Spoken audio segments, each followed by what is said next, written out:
আপনি কি জানেন এই পৃথিবীতে এমন এক দেশ আছে যেখানে মানুষ একবার ঢুকলে আর আগের মানুষ থাকে না?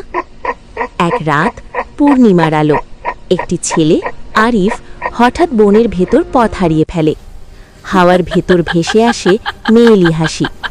গ্রামের সবাই জানত এই বনে ঢুকলে আর ফেরা যায় না, কিন্তু আরিফ শুনতে পেল, ভয় পেও না, আমরা তোমার ক্ষতি করব না।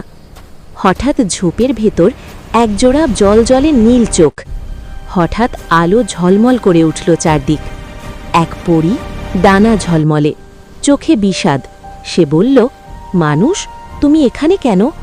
আরিফ কাঁপা গলায়, আমি পথ হারিয়েছি। পরী বলল, তুমি জানো না পরীর দেশে মানুষ আসা নিষিদ্ধ। তোমার হৃদয় যদি খাঁটি না হয় তুমি এখানেই পাথর হয়ে যাবে। হঠাৎ আরিফের পা শক্ত হয়ে এলো। আরিফ কাঁদতে কাঁদতে বলল, আমি গরিব, আমার মা অসুস্থ, আমি শুধু বাঁচতে চাই।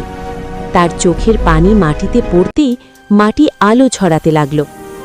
আরিফকে নেওয়া হলো পরীর রাজার সামনে।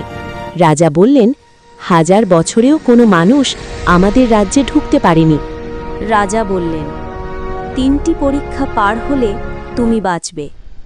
1 লোভ, 2 ভয়, 3 আত্মত্যাগ।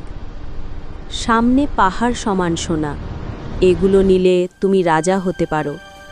আরিফ চোখ বন্ধ করে বলল, আমি আমার মাকেই চাই। তার সামনে ভয়ঙ্কর দানব।